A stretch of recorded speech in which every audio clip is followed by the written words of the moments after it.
Tekan butang subscribe, like dan aktifkan lonceng. Nak menggantikan 10 warlord itu termasuk KJ, nampaknya tidak berkesan.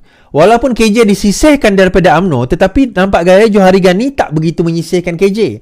Mungkin secara strateginya saya nampak sebegini. Dia nampak KJ ni boleh menjadi satu ancaman kepada UMNO kalau tidak dimanagekan secara betul.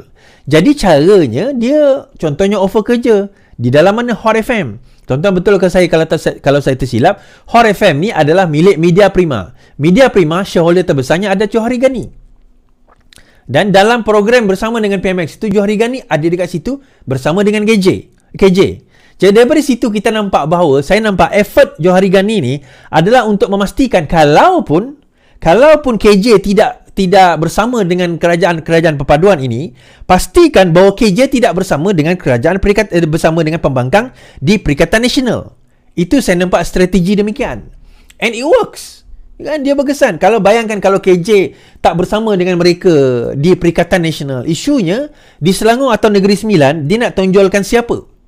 Dan beberapa hari lepas Muhyiddin Yassin terus tunjuk pada Azmin Ali. Kita nak Azmin Ali menghadiahkan Selangor kepada kita. Masalah Azmin Ali nak hadiahkan Selangor macam mana? Parlimen dia bertanding pun kalah. Parlimen yang dia bertanding pun kalah. Dan untuk makluman tuan-tuan dan puan-puan, ada satu skandal besar yang akan didedahkan berkenaan dengan Azmin tidak lama lagi. Dan saya pernah bawa cerita ni suatu masa dahulu. Tuan-tuan tunggulah benda itu berlaku. Satu skandal besar melibatkan Azmin yang melibatkan penyalahgunaan kuasa sebenarnya. Kan, penyalahgunaan kuasa yang melibatkan Azmin Ali. Nah, bila Azmin Ali sudah terciduk tuan-tuan dan puan-puan, sudah ada kes tersebut yang kononnya bersih dan juga stabil padahal kabur dan juga bor, kan malah aku nak sebut benda tu. Kan, tetapi dalam masa yang sama ada skandal yang akan didedahkan tidak lama lagi. So, bila skandal tu akan didedahkan, sabar tuan-tuan. Dia ada masa, ada tempoh. Setiap perkara yang kita nak lakukan, dia kena ada timing yang betul. Kan? Jangan timing tu tak kena pada tempatnya. Bila timing tak kena pada tempatnya, itu yang tak ada impact, kita kata. So, skandal ini akan didedahkan tidak lama lagi. Don't worry. Setelah kita ada perancangan-perancangan kita. Namun, perkara ini akan melibatkan Azmin Ali. Berkenaan dengan apa? Bagaimana? Apa cerita is? Nanti. Sabar tuan-tuan dan puan-puan. Now, kalau dia dijadikan poster boy di di Selangor, adakah dia juga kalaupun menang di Selangor akan menjadi menteri besar di Selangor? Sebab dalam masa yang sama PAS mengatakan bahawa mereka ada calon-calon untuk nak menjadi menteri besar. Mereka merasakan bahawa itu adalah lebih baik PAS menerajui Selangor berbanding dengan Bersatu. Kan, berbanding dengan Bersatu. Jadi itu satu tindakan yang bagi saya sangat sangat perlu kita katakan dalam kita nak memastikan bahawa tindakan yang kita nak lakukan ini dalam nak memastikan bahawa Azmin Ali, dalam memastikan Perikatan Nasional itu tumbang, terutama di Selangor dan juga negeri-negeri yang bertanding seperti Penang, seperti Negeri Sembilan, itu yang pertama. Tetapi dalam masa yang sama juga, apa dia tuan-tuan? Iaitu di Kedah. Kan? Di Kedah, adakah dia mempunyai kuasa yang membesar untuk nak memberi kesan KJ ni, memberi kesan kepada Kedah? Sebab nampak gayanya berkemungkinan besar even Mukris sendiri pun dah mula, Mahathir sendiri pun dah mula nak menamakan Mukris sebagai calon menteri besar. Kan, malah rundingan itu bersama dengan Hadi itu adalah tidak lain tidak bukan kalau sekiranya berlaku kemenangan di Kedah, nama Mukris adalah antara yang nama akan dinaikkan. Tapi hari tu Mukris kata tak is. Mukris tak tahu apa-apa. Saya kata ni perancangan Mahathir, bukan perancangan Mukris pun. Mukris ni dia ikut je apa bapak dia kata. So itu KJ kalau kita tengok KJ sendiri berkata pada 20 Jun 20 hari ni KJ kekal tanpa parti buat sini tapi sokong PN pada PRN katanya. Ini tulisan lah. Sejak kekalahannya pada pilihan raya umum lalu, tindakan seterusnya oleh Khairy sentiasa menjadi teka-teki. Bagaimanapun The Star yang meminta sumber melaporkan bekas menteri itu akan kekal tanpa menyertai mana-mana parti buat masa ini, tetapi bakal berkempen untuk PN dalam pilihan raya negeri yang akan datang. Menurut sumber itu, Khairy telah memaklumkan pendirian itu kepada pengurusi PN dan Presiden Bersatu ketika pertemuan mereka semalam. Now, saya boleh komen benda ni tuan-tuan. Even kalau dia nak berkempen kepada Bersatu pun, impak dia tak besar kalau sekiranya dia sendiri tak nak menyertai Bersatu. Kan? Dia sendiri tak nak menyertai Perikatan Nasional. Dia umpama orang nak jual ubat kurap, tapi badan dia sendiri penuh dengan kurap. Umpama macam itulah. Dia sendiri suruh meyakini Perikatan Nasional, suruh meyakini Perjuangan Bersatu, tapi dia sendiri tak nak menyertai Bersatu dan juga Perikatan Nasional. Kenapa? Kalau anda yakin dengan Perjuangan Bersatu, anda yakin dengan Perjuangan Perikatan Nasional, you will be the first yang akan jump dan menyertai dan menerajui Bersatu dan Perikatan Nasional. That is the question. Itu yang menyebabkan kita rasa bahawa, kita tahu, bukan rasa, kita tahu bahawa KJ tidak meyakini Perjuangan Perikatan Nasional. Antara lain, itu saya kata, PAS itu sendiri merisaukan KJ. PAS itu merisaukan KJ. Dan baru-baru ini dalam nak mengatur PAS itu sendiri, kita dapati even PAS sekarang ini pun dah jadi syaitan bisu, tuan-tuan. Mula-mula mereka tergelincir dalam perjuangan Islam mereka. Saya kata pertama sekali, saya nak beritahu tuan-tuan dan puan-puan yang menonton ini, yang baru nak belajar Islam, segala hidup kita panduannya Islam. Bagi orang Islam, kita percaya segala hidup kita panduannya Islam, termasuk politik. Dan kita tidak pernah menafikan panduan kepada politik itu adalah Islam. Isunya adalah di mana apabila bukan Islam yang memandu politik kita, tetapi kita yang menggunakan Islam untuk dipandu. Kita yang menunggang Islam untuk nak mencapai objektif politik kita. Dan ini yang dilakukan oleh parti ajaran PAS. Parti ajaran PAS yang menggunakan Islam atas kepentingan peribadi mereka sendiri. Atas dasar itu, mereka boleh mengkafirkan orang sesuka hati, mereka menyesatkan orang sesuka hati, mereka boleh menerakakan orang sesuka hati, tuan-tuan. Tetapi, dalam masa yang sama, apabila parti rakan mereka menyesatkan, parti rakan mereka menentang hudud, parti rakan mereka menentang Jawi, malah terbaru parti rakan mereka mendesak supaya pegawai kerajaan banyak dibuang, bukannya ditambah. Iaitu parti gelakan. #PAS gelakan. Apa yang PAS buat, tuan-tuan? Syaitan bisu, terus diam. Tak banyak cerita, tak banyak bunyi. Tak ada demo, tak ada demonstrasi, tak ada maki hamun, tak ada kata-kata yang mencerca, tak ada, tuan-tuan. Ni saya nak beritahu, siapakah yang bawa kes hudud ke Mahkamah Persekutuan? Bukan DAP. Saya nak bagi tahu, tuan-tuan, yang nak bawa kes hudud ke Mahkamah Persekutuan apabila PAS mencadangkan hudud pada tahun 2015 adalah Parti Gerakan, tuan-tuan. Gerakan bawa kes hudud ke Mahkamah Persekutuan Mei 9, 2015. Gerakan pada Jumaat memfailkan permohonan bagi mendapatkan kebenaran Mahkamah Persekutuan untuk mencabar kesahihan aknamen Kanun Jenayah Syariah 1993 yang dikenali sebagai hudud di bawah perlembagaan. Timbalan Ketua Pemuda dan Ketua Pasukan Perundangan Gerakan Andy Yong Kim Seng berkata notis usul dikemukakan di Pusat Senti Pejabat Ketua Pendaftar Mahkamah Persekutuan kira-kira jam 11 pagi. Dalam masa yang sama juga, tuan-tuan, kita nak bagi tahu siapakah yang menentang tulisan Jawi. Yang menentang tulisan Jawi adalah Parti Gerakan. Tulisan Jawi ni tahun 2019, baru je. Gerakan mau cabar keputusan di mahkamah. Gerakan akan mempertimbangkan tindakan untuk mencabar keputusan Mahkamah Tinggi Pulau Pinang yang membenarkan tulisan Jawi diajar di sekolah vernacular Cina dan Tamil di negara ini. Saya nak tanya pada orang PAS. So, gelakan ini, orang PAS nak cakap apa? Siapakah yang membenarkan supaya, bukan membenarkan, yang nak menentang hudud di mahkamah? Parti Gerakan. Siapakah yang nak menentang tulisan Jawi di mahkamah? Parti Gerakan. Tapi dia orang salahkan DAP. Saya nak bagi tahu, tuan-tuan, Gerakan ni sebenarnya adalah lebih berbahaya daripada DAP.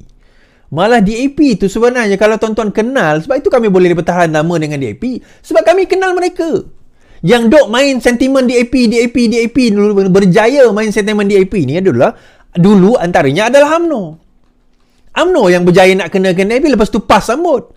Malah PAS pernah bersama dengan DAP. Bersatu pernah bersama dengan DAP. Sekarang UMNO bersama dengan DAP. Tetapi kita nak beritahu yang lebih berbahaya daripada situ adalah Parti Gelakan. Parti Gelakan ni, tuan-tuan, bila mereka berkata demikian tentang hudud, mereka berkata demikian tentang Jawi, apa yang PAS buat? PAS jadi syaitan bisu. Di mana dalil?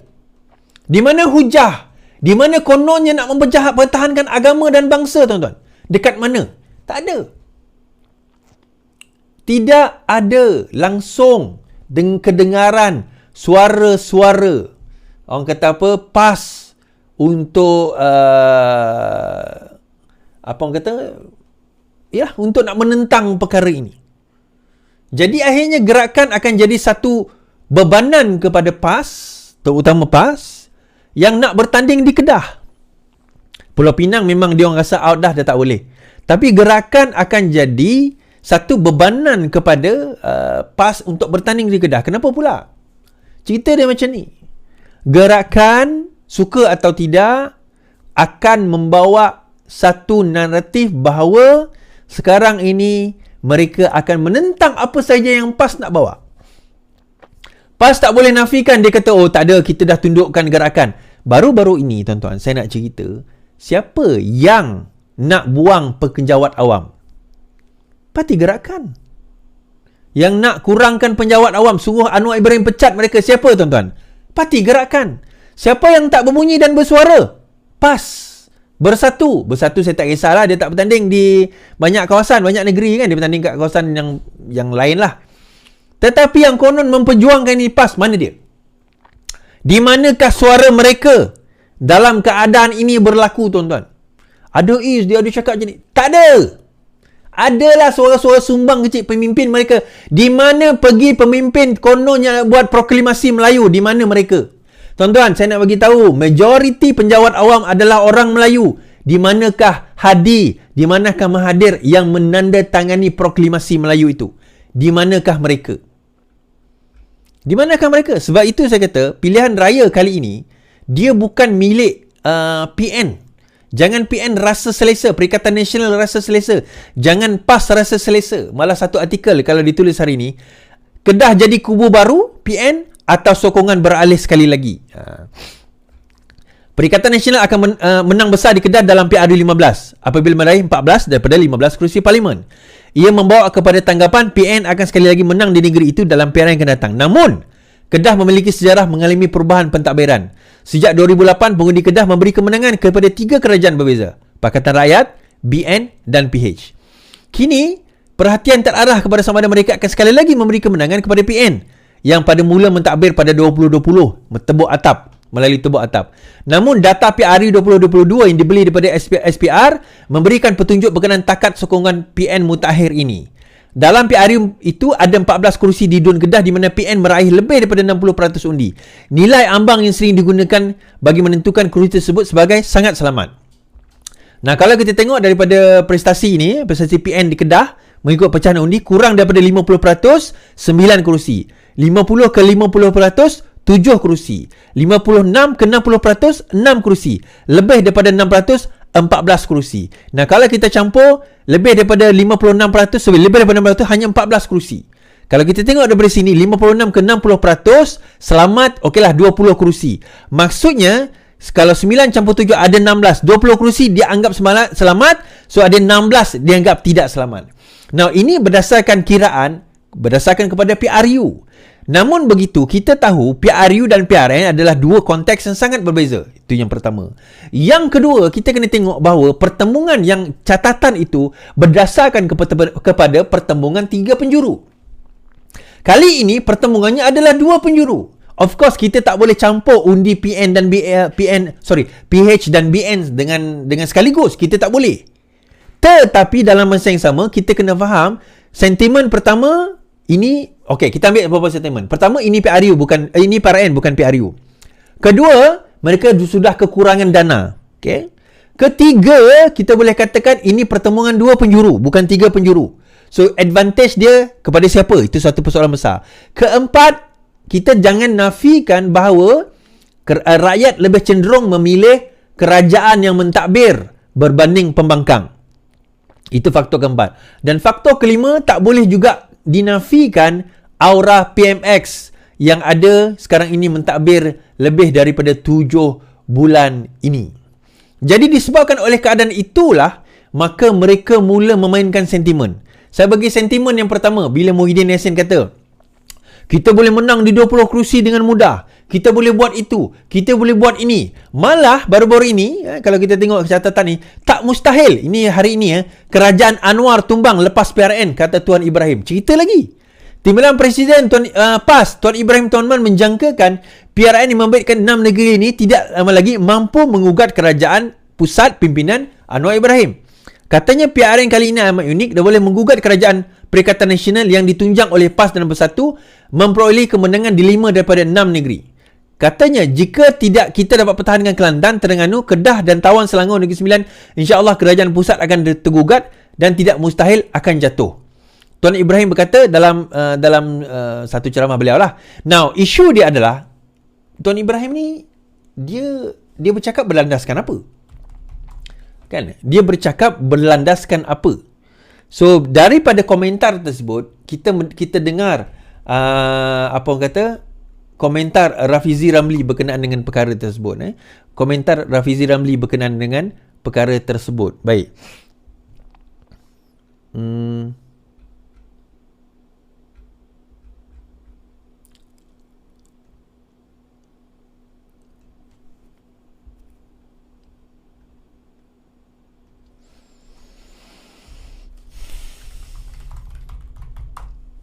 Try cari video dia. Okey, nasihat Rafizi Ramli kepada Perikatan Nasional. Okey.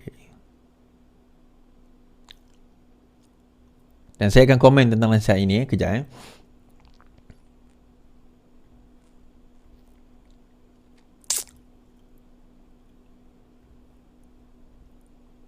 Saya tunjukkan nanti dalam 2-3 hari akan datang bahawa keadaan sokongan itu tidaklah seperti yang dicanang-canang oleh PN. Then I think I was just waiting for the right time to tell that it's not as what they claim. Jadi once I think we issue the data and we start sharing the data with the public, I think hopefully it will slow down lah all these speculation. And I think it's best, my advice kepada PN begini tau. The reason why I didn't respond politically too much over 6 months, because as government, we have a job to do. We want to fix the economy, we want to fix things. Jadi, dulu saya begitu aktif, kalau ada je komen, I will jawab. But now I didn't, because that is the job of the government. Likewise, the job of the opposition is to play a good opposition. And how do you play a good opposition? You focus on our policy, you focus on what you can do better, you focus on explaining why didn't you do certain things when you were in government for 33 months. Itu cara yang paling baik untuk PN berkempen dalam pilihan raya ini. Bukannya membina persepsi akan ada gelombang, akan jatuh itu. Ini cerita wayang yang tidak akan membaiki kehidupan rakyat. So my challenge to them is that let's go into this election focus into who can govern this country better. And governance of this country is about integrity, is about competency, is about policy. It is not about Melayu lawan Cina, siapa lagi hebat, siapa lagi ramai pengikut. Siapa boleh mengumpulkan konvoi motor terbesar. I mean, how is that going to help us? You kumpul 20,000 orang naik motor keliling satu Malaysia, and then what? Kita boleh bayar hutang kita. It's like, that's the reason yang I didn't reply, because I think it's getting a bit ridiculous. Nak masuk election, mereka semua pernah jadi menteri. They were there before us. They have more administrative experience than we are. So tell us lah how. If you think that you can do better, tell us how exactly you can do better. That has not happened. And okay. Apa yang kita dapat daripada situ? Yang pertama sekali, betul juga Rafizi kata tadi. Also, Tuan Ibrahim government has claimed that the Anwar Ibrahim government can topple up. Okay. Apa yang Rafizi kata itu? Yang pertama, pembangkang sekarang ini, kalau kita tengok, Perikatan Nasional, perasan ke tidak, dia jadi pembangkang, tapi dia orang tak jadi pembangkang. Faham maksud saya? Mereka jadi pembangkang, tapi dia tak jadi pembangkang. Nah, pembangkang sekarang ini, bukan mereka tak pernah jadi kerajaan. Mereka pernah jadi kerajaan. Tetapi, mereka membangkang tu seolah-olah mereka tak pernah jadi kerajaan. Mereka pernah diduduk Kementerian Kesihatan, pernah duduk di Kementerian Undang-Undang, pernah duduk di Kementerian, semua kementerian yang ada sekarang ini, mereka pernah duduk kat situ. Namun tak ada seorang pun yang membantah dan membangkang polisi-polisi yang ada. Menunjukkan apa, tuan-tuan? Tak ada polisi nak dibangkang. Jadi mereka bermainlah dengan perkara-perkara yang tak kena mengena dengan polisi, pembangunan negara dan sebagainya. Nah, sebagai pembangkang, tugas mereka adalah meneliti apa benda yang kerajaan buat tak betul, bantah. Itu tujuan mereka. Tetapi sebaliknya, benda itu tidak berlaku. Mereka banyak bercakap perkara tentang agama, tentang bangsa, tentang perkara yang tak relevan. Bangsa agama relevan lah. Yelah, memang kita kata relevan. Tapi apa relevan dengan pembangunan negara? Apa relevan dengan polisi-polisi yang dibuat? Kita umpama sekarang ini sedang berhujah topik macam mana nak buat kiraan matematik, tetapi dia duduk bercerita awan dan burung yang sedang terbang di langit biru. Apa kena mengena? Adakah burung terbang tu tak relevan? Tak penting. Bukan isunya. Isunya tak relevan dengan perbincangan yang kita ada di sekarang ini. Yang pertama. Yang kedua, apa yang Rafizi cuba sampaikan kepada kita, dapatan daripada Invo akan keluar dalam beberapa hari ini. Sebenarnya saya dah bagi hint sebelum ini tentang dapatan-dapatan tersebut. Tapi Rafizi akan dedahkan secara spesifik lagi. Kita akan nampak apa yang PN kata bahawa mereka akan menang dengan gelombang dan sebagainya. Itu sebenarnya tak benar. Kan? Itu sebenarnya tak benar. Pertama, sokongan daripada segi orang bukan Melayu itu sendiri kita nampak jelas. Berpihak kepada kerajaan PH. Berpihak kepada kerajaan perpaduan. Namun begitu, sokongan daripada orang Melayu itu sendiri, kita akan nampak pada awalnya mereka menyokong Perikatan Nasional atas dasar-dasar tertentu, ada di kalangan mereka mula beralih. Macam saya kata tadi, pertama, kita tidak berlaku pertembungan 3 penjuru. Sebaliknya kita berlaku hanya pertembungan 2 penjuru. Yang kedua, mereka sebelum ini kita berlawan dengan kerajaan. Sebelum ini, Pakatan Harapan berlawan dengan kerajaan. Sekarang ini, Perikatan Nasional yang berlawan dengan kerajaan. So, rakyat nampak, majoriti rakyat nampak bahawa adalah lebih baik mereka bersama dengan kerajaan daripada menentang kerajaan.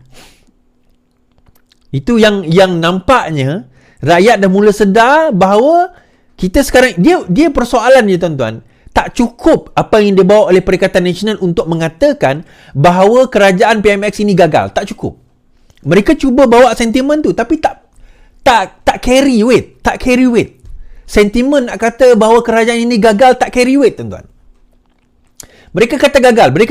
Bila dia katanya apa yang gagal, mereka tak boleh nak jawab. Bila mereka sebut satu perkara, bila kita compare dengan bila mereka memerintah 33 bulan, mereka lagi teruk daripada kita. Kan? Keadaan mereka sebenarnya lagi teruk daripada keadaan kita. Jadi dia tak boleh kata kita gagal. Sedangkan hakikatnya mereka sendiri yang lebih gagal daripada kita. Kita hanya sekarang ini membawa dan memperbaiki kegagalan yang telah mereka lakukan selama 33 bulan.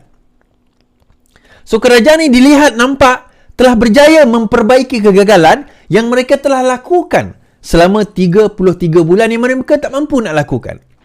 Mereka tutup negara, ekonomi semakin merudum, rakyat banyak dibuang kerja. Malah bila mereka memerintah, kena keluar duit sendiri. Kerajaan tak fikir dan tak guna otak pun macam mana nak selamatkan rakyat tanpa rakyat keluarkan duit sendiri. So kerajaan sekarang ini, kita cuba memperbaiki perkara tersebut and is going to the right direction. Itu Rafizi nak bagi tahu. Yalah, kalau kita tanya dengan orang PN, of course dia kata kerajaan ni gagal. Orang PN. Jangan tanya dengan orang PN. Tanya dengan rata-rata rakyat. Dan kalaupun mereka tidak nampak perubahan besar, mereka faham. Mereka faham bahawa satu lubang yang telah digali oleh PN sebelum ini terlalu dalam dan akan mengambil masa untuk kita nak timbus balik. Itu mereka faham. Kedua, walaupun mereka tidak merasai secara drastik perubahan itu, tetapi mereka merasai perubahan. Sekurang-kurangnya yang tak bekerja sudah mula mendapat kerja. Yang tak boleh buka bisnes dah boleh mula buka bisnes. Dah mula ada perniagaan dan pinjaman serta ada dana-dana yang mula mereka perolehi. Yang sebelum ini sebenarnya mereka tak ada. Mereka tak dapat. Yang tak bekerja sekarang ni dah mula bekerja. Mereka mula nampak dah bahawa perubahan itu ada dalam negara ini. Pelaburan mula masuk. Tesla dah buka. Sekat mana? Cyberjaya Tesla kan. Cyberjaya ada Tesla. Kemudian ada company-company lain ni dia katakan big company corporation yang sekarang ini nak buka agensi mereka di dalam negara kita. Persoalan yang kita nak bawa sekarang ni adalah sama ada rakyat Kelantan, Terengganu dan juga Kedah ni bersedia untuk nak menerima hakikat bahawa kerajaan ini boleh membawa perkara yang lebih baik kepada mereka atau tidak. Itu sebenarnya, kan? Adakah kerajaan ini nak boleh membawa yang lebih baik berbanding sebelum ini atau tidak kepada negeri-negeri tersebut? Bukan federal, negeri-negeri tersebut. Dan jawapan mudahnya adalah majoriti mereka merasakan bahawa ya, mereka boleh membawa yang lebih baik. Persoalan yang dibawa itu bolehlah jadi lebih baik. Kerajaan ini boleh lebih baik kalau diperintah oleh kerajaan yang sama dengan kerajaan pusat. Kalau PAS dibagi memerintah sekali lagi, akan ada masalah. Terutama macam Kedah lah. Kan, bila menteri besarnya nak cari gaduh dengan Perdana Menteri. Masalah melanda mereka. Okay.